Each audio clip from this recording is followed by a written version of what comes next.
पुराण में एक बहुत सुंदर कथा आती है। एक जंगल में एक तालाब था। उस जंगल के पशु उसी तालाब में पानी पीने आया करते थे। एक दिन एक शिकारी उस तालाब के पास आया। उसने तालाब में हाथ मुंह धोकर पानी पिया। शिकारी बहुत थका था और कई दिन का भूखा था। उसने सोचा, जंगल के पशु उस तालाब के पास पानी पीने अवश्य आएंगे, यहाँ मुझे सरलता से शिकार मिल जाएगा। तालाब के पास एक बेल के पेड़ पर चढ़कर वह बैठ गया।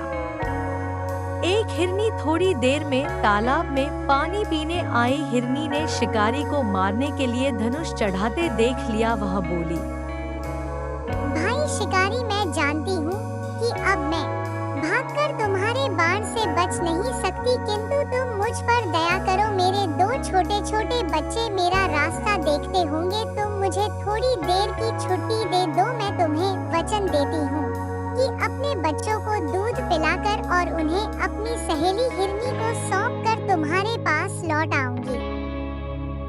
शिकारी हंसा। उसे यह विश्वास नहीं हुआ कि यह हिरनी प्राण देने फिर उसके पास लौटेगी, लेकिन उसने सोचा, जब यह इस प्रकार कहती है तो इसे छोड़ देना चाहिए। मेरे भाग्य में होगा तो मुझे दूसरा शिकार मिल जाएगा। उसने हिरनी को चले जाने दिया। थोड़ी देर में वहां बड़ी सींगों वाला सुंदर काला हिरन पानी पीने आया। शिकारी ने जब उसे मारने के लिए धनुष पर बाण चढ़ाया तो हिरन ने देख लिया और बोला, भाई शिकारी, अपनी हिरनी और बच्चों से अलग हुए मुझे देर हो गई है। वे सब घबरा रहे होंगे। मैं उनके पास जाकर उनसे मिल लूं और उन्हें समझा दूं, तब तुम्हारे पास अवश्य आऊंगा। इस समय दया करके तुम मुझे चले जाने दो। शिकारी बहुत झल्लाया। उसे बहुत भूख लगी थी, लेकिन हिरन को उसने यह सोचकर चले जाने दिया कि मेरे भाग्य में भूखा ही रहना होगा तो आज और भूखा रहूंगा। हिरनी अपने बच्चों के पास गई। उसने बच्चों को दूध पिलाया, प्यार किया। फिर अपनी सहेली हिरनी को सब बातें बताकर उसने अपने बच्चे सौंपने चाहे। इतने में वहाँ हिरन भी आ गया। उसने भी बच्चों को प्यार किया। बच्चे अपने माता पिता से अलग होने को तैयार नहीं होते थे। अंत में उनका हट मानकर हिरन और हिरनी ने उन्हें भी साथ ले लिया।